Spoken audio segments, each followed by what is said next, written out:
Okay, so we really talked about paychecks and how taxes affect your paychecks and net earning and things like that. So we're going to actually learn how to do taxes, our personal income tax return. But in this lesson, this unit, we're going to define personal income taxes. What's the importance of taxes? It's important that we pay taxes because what do they do with our tax money? We give it to schools, build rooms. All of those things, yeah. And we're going to interpret tax liabilities in some forms. We're going to actually do some tax returns probably next week. We're going to describe tax brackets. Do y'all know what tax brackets are? It's based on your income, what tax bracket you're in. We're going to, there's consequences of failing to pay taxes, and we're going to find out what that is, and investigate some tax breaks and deductions and credits and exemptions on your tax returns. Okay, so personal income tax just refers to a direct is a direct tax levied on income of a person. So when you have a job and you work at a company, then you have to pay income taxes. They take it out of your check and it's mandatory.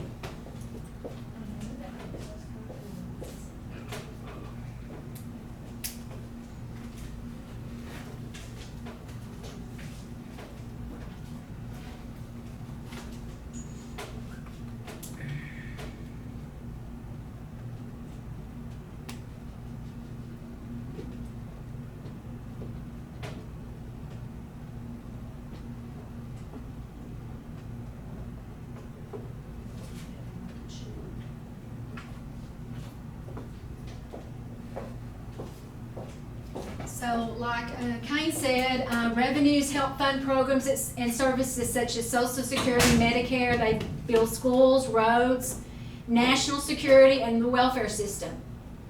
And there's two types of personal income tax, earned income and unearned income. So two types, some that's earned and some that's unearned. So taxes, we pay taxes to hopefully make our life better in the long run. Because it wouldn't be too good if we didn't have roads or we didn't have any national security. That would be wars, right? Our military. So earned income is anything that you work for, like you do labor for. And it's subject to taxation, and it would be like your salary and wages, any tips that you make, commissions that you might have, bonuses, unemployment benefits, or sick pay. All of these things you earn. These are income that you earn by performing a service or working at a company, labor. And then unearned income is not gained by labor. So some of these would be interest. So interest would be if you have a savings account or investment and you're earning interest on that investment and they're paying you, then you didn't technically work for that money. Dividends work a little bit like the same as interest. They send, if a company or an investment earns money, then they may send you a dividend at the end of the year or quarter. Profit from the sale of assets. So if you sell your house and you make a little bit of money on it selling it, then that's unearned. If you have rental properties, if you gambling winnings, if you go to Las Vegas and win on the blackjack table, that's money that you don't actually earn, right? And alimony, who knows what alimony is? Alimony is if you are married and you get divorced, then you have to pay your spouse, your ex-wife or ex-husband, money just like child support. We don't have alimony in Texas. They do in California and some other states. But alimony would be unearned.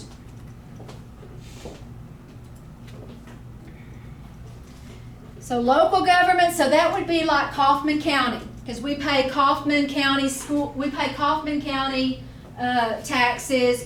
You might pay city taxes to Scurry, right, if you live in the city of Scurry. Then you might pay Scurry school taxes if you live in the school district. So some of those taxes that you pay goes to police and fire protection. Do we have police here in Scurry? We have the county. The county, so it would go towards that. Building schools, maintaining local roads. I'm going to say they're not spending a lot of money on that, because I've been down some bad roads in Kaufman County. It's a lot. Yeah. Majority. And they're protecting citizens against local health emergencies and neighborhood crime. So all of these things, local governments like the County of Kaufman, Scurry-Rosser, would be considered local governments, and this is some of the things they would use taxes for.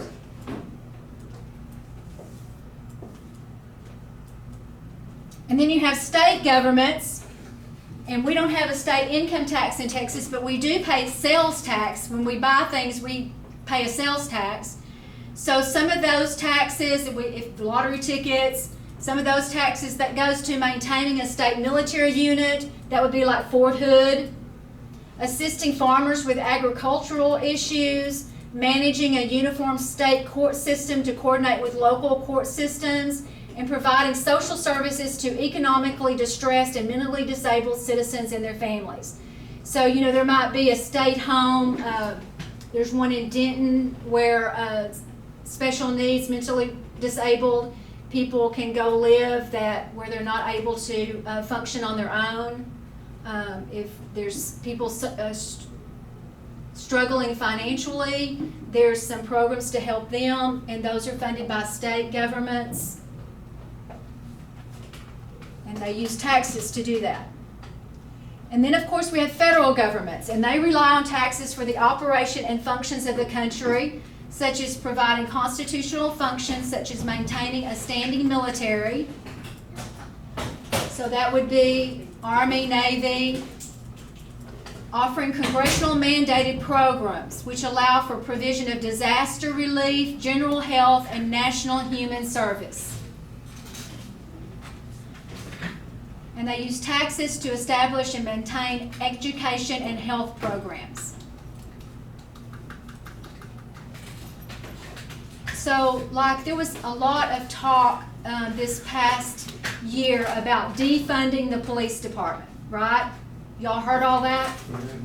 So what do you think that means? I was a little confused when they first started talking. I was like, what did they mean, defund it? Because your tax dollars goes to funding some of those police programs. So by defunding it, they wouldn't get tax. They wouldn't get tax money from the government. So that's kind of what it means to defund the police. They wouldn't get federal dollars from the government to help fund their police department. It's kind of a silly idea, I think. And then tax brackets. So tax brackets refers to the range of income subject to a certain income tax. So basically there are 7 tax brackets. So the more money you make, the more tax you have to pay. So the more money you make, the higher tax bracket you're going to be in. So in the United States, we have a progressive tax system. And basically what that means is as your income gets higher and progresses higher, then your tax rate or your taxes go up as well. So lower income people pay less in taxes than higher wage earners. So it's called a progressive tax system. It would be different, if everybody paid just 10% of what they made, that would be a uniform tax system. But we have a progressive. The more money you make, the more percentage of taxes you have to pay. You think it's fair? Not? Yes? No, not really, You because don't? some people work hard for their money so they don't live paycheck to paycheck, and then they end up having to pay taxes. Yeah. Sometimes they're what they call middle income? Mhm. Okay, so here are the tax brackets.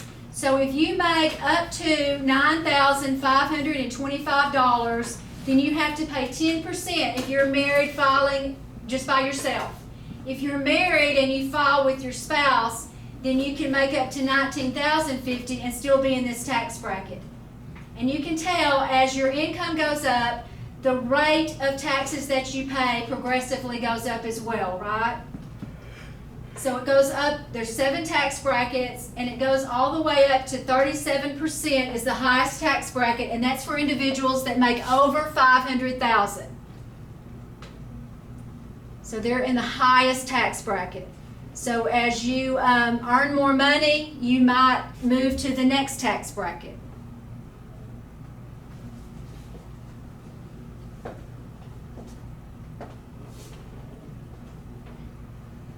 So tax liability just refers to the amount of tax that you're required to pay. It's like a debt to the government, right? It's like what you owe them as an individual or a corporation. So corporations have to pay taxes as well. And the taxing authority is called the Internal Revenue Service, sometimes referred to as the IRS. You've all heard of the IRS, right? And you know, the IRS is an organization or a branch of the government that you really don't want to mess with because they can make your life miserable if you don't pay your taxes. If you owe back taxes, then you're going to get penalties and interest as well as having to pay the original tax. So not a good idea to be late or not pay your taxes. You've heard the term all that's certain is death and taxes. Have you ever heard that? I don't have to do anything but pay taxes and die. You've heard that then, right? It's kind of true. Okay, so we talked about the W-2 form before. So the W-2 form is what you use to file your tax return at the end of the year. So a W-2 form reports your wages. They'll send it to you at the end of the year if you have a job. They have to send it to you. Your employer has to send it to you by January the 31st of each year. Now, W-2s, usually for self-employed individuals, if you own your own company, then you probably will not get a W-2. But any of you who work at, Walmart, McDonald's, any place that is a company, you will get a W-2 form by January 31st. They have to send it to you.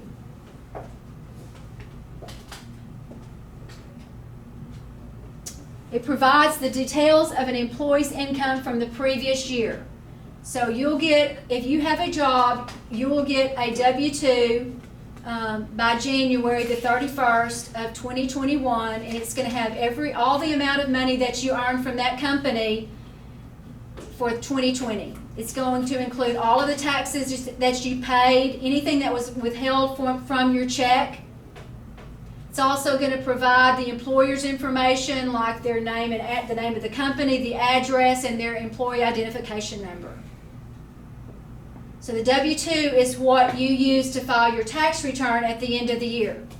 So we're going to file a tax return next week, and then y'all can file your own in December or January when we come back from Christmas break. So the W-4, we also talked about the W-4. That's what you fill out when you start working at an employer. I think we actually filled one out in here. When you start working for a company, they have you fill out a W-4, which gives them an idea based on the answers to your questions of what tax bracket you might be in. And that's how they determine how much money they're going to take out of your check. Whether if you're in the 10% tax bracket, then they're going to take 10% out of your check. They don't always get it right. Sometimes if you pay more money than you're required to, then you're going to get money back from the IRS. If you don't pay enough, then you're going to have to pay the IRS.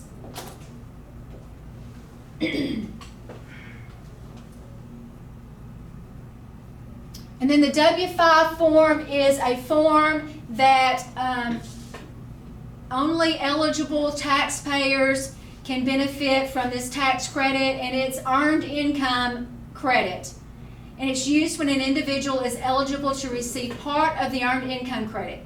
So the W-5 form, if you qualify for earned income credit, then you can fill out this form and you can get it in advance before the end of the year.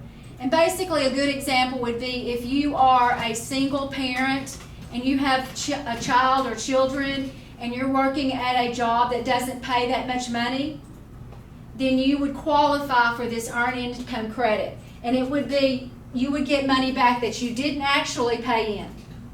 So you would get more back than you paid in.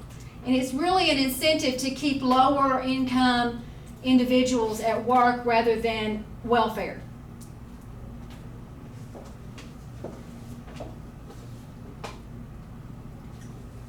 So in order to qualify for earned income credit, you have to meet these qualifications.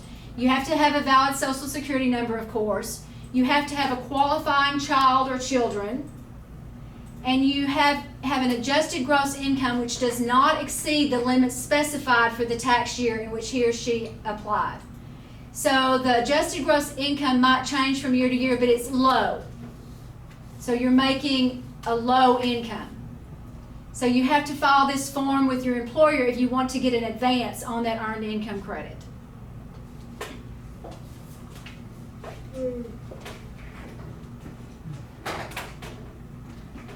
And then the individual tax return is something that we all have, that if you have a job, you have to fill out. It's a form an individual submits to the federal, state, or local taxing agency to report income, calculate, and pay taxes. It's a type of income tax return filed by both single and married taxpayers with and without dependents. So if you're single, if you're married and have kids, if you're single and have kids, you still have to pay, you fill out a tax return. So there's a 1040 and a 1040A. There used to be a 1040EZ, but they no longer have that form. It's just a 1040 or a 1040A. And really what you need to know, the difference between the 1040 and the 1040A, the 1040 is for individuals who make more, or married people who make more than $100,000 a year. And the 1040A, if you make less than $100,000 a year. Determines which form you file. The 1040A is an easier form to fill out.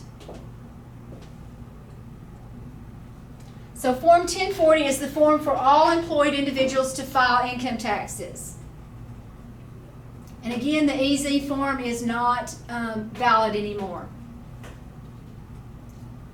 The 1040 gives employers the ability to submit information on complex investments. So if you have a lot of investments and you have a more complicated tax return where you've got some deductions for rental property and things like that, and you're going to itemize if you give a lot of money to your church, things like that, then you are going to use the 1040.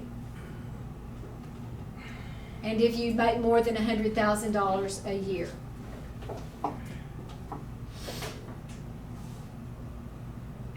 And then again, self-employed individuals must pay self-employment tax in addition to income tax. And the tax is made up of 12.4% Social Security tax and 2.9% Medicare tax on net earnings. And a lot of self-employed individuals, they pay a quarterly tax based on what they're estimated, what they are going to estimate to make. And they use a Schedule C, and this is probably more complicated than we'll get into. We're just going to do an individual tax return. Business tax returns for self-employed individuals are a lot more complicated.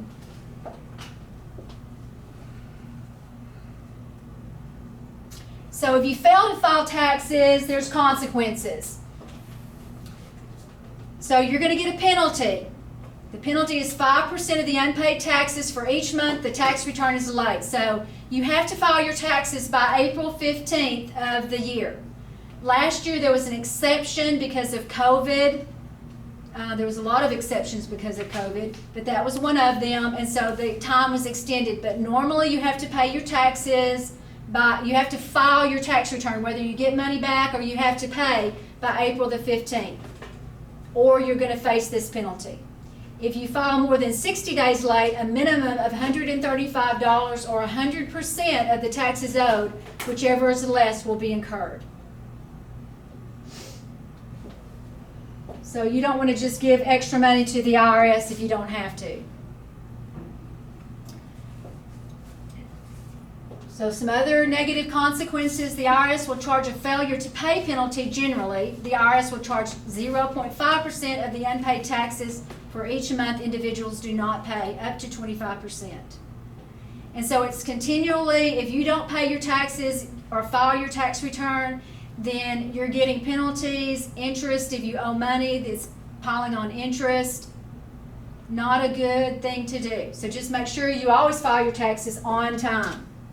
If you owe money to the IRS and you don't have it by April the 15th, you can file an extension and get out of all these late fees. And then that will allow you time to maybe save up the money. Or you can have a payment plan with the IRS. I don't recommend it, but okay. Continually ignoring the IRS, you don't want to do that for sure, because they could file a notice of federal tax lien and they could make a claim on any property that you own, like your house, your cars, anything you own. They could seize your property. You could forfeit any future refunds. Or they could file charges for tax evasion, and people go to jail for tax evasion, right? They could also revoke your passport by continually ignoring your taxes.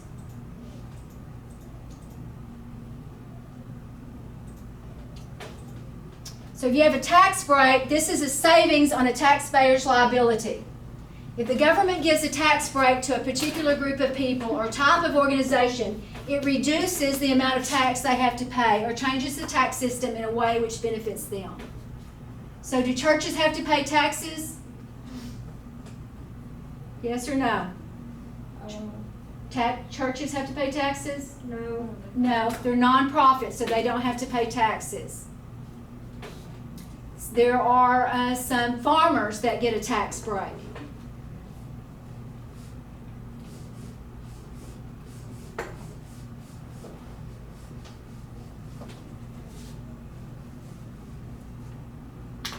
It's typically made available to stimulate the economy by increasing the amount of money taxpayers have to spend, which promotes certain types of behaviors such as purchasing energy-efficient appliances or attending colleges.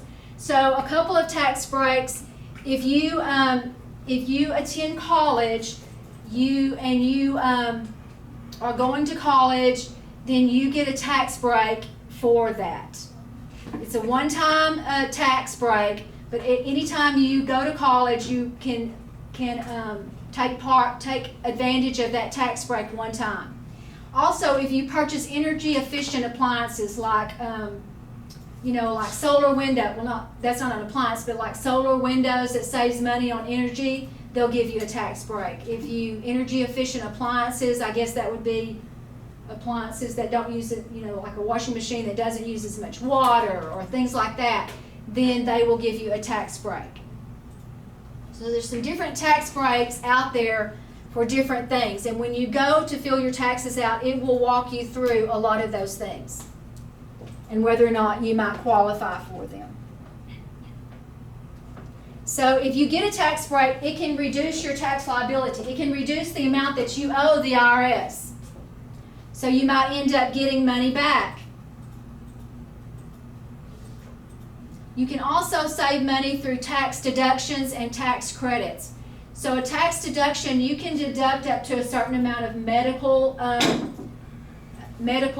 expenses. You can, any money that you give to a charitable organization, you can deduct from your taxes. If you give money to your church, if you donate to Goodwill, anything like that, you can take a tax deduction.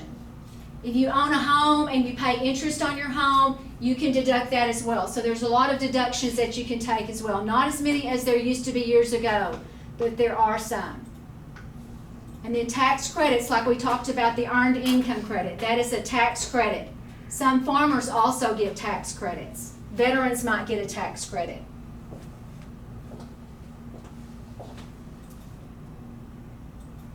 So tax deductions are typically expenses the taxpayer incurs during the year which can be applied against or subtracted from their gross income. So here's an example. If a single filer's taxable income for the tax year is $75,000, so he made $75,000, so he would be in that 22% marginal tax bracket. So technically he owes 22% of $75,000. Which equals $16,500. So that's how much 22% is. However, if he qualifies for an $8,000 tax deduction, he will be taxed on $75,000 minus $8,000. So now he's in the $67,000 taxable income. So he only has to pay 22% of that. So see how it lowered his taxes by almost $2,000 by doing deductions.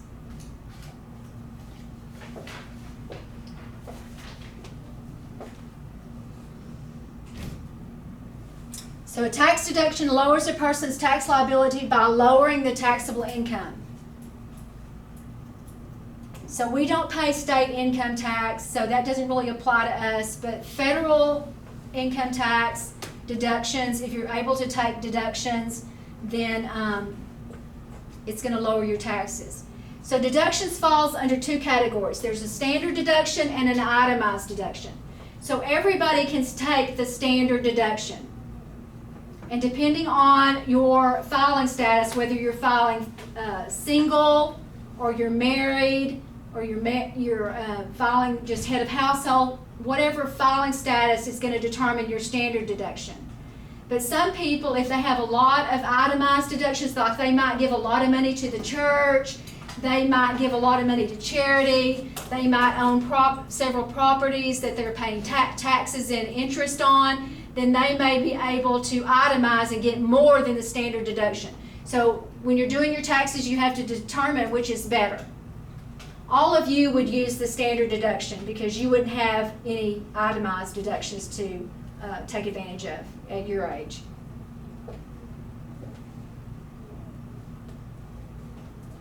So the standard deduction is the portion of income which is not subject to tax and can be used to reduce the tax bill. So you can't use both. You have to either choose the standard deduction or the itemized deduction method. Like I said, you all will do the standard because you are of your filing status and age. And you probably are all claimed on someone else's tax return like your parents.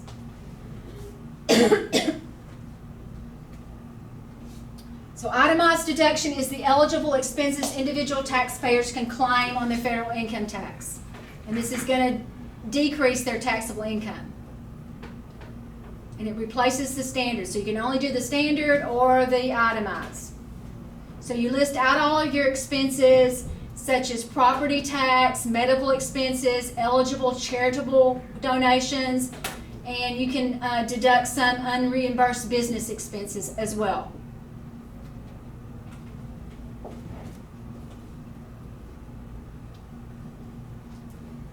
So again, you can choose whether you want to do the standard or the itemized.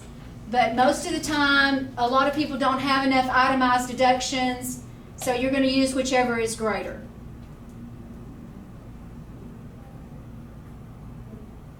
And when you see AGI, that always stands for adjusted gross income.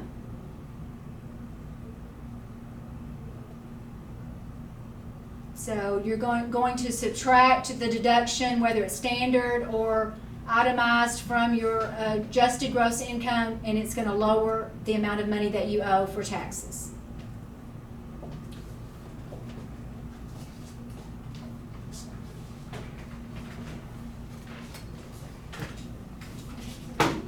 So taxpayers should consider the following limitations. Only a taxpayer eligible for the standard deduction can choose it. So U.S. citizens and aliens who are residents for tax purposes are eligible to claim the standard deduction, but if you're not legal to work, you're not. The taxpayer is filing as married, filing separately, or as his or her spouse itemizes, then the taxpayer cannot claim the standard deduction. Is it time to go? Yes, ma'am. Okay.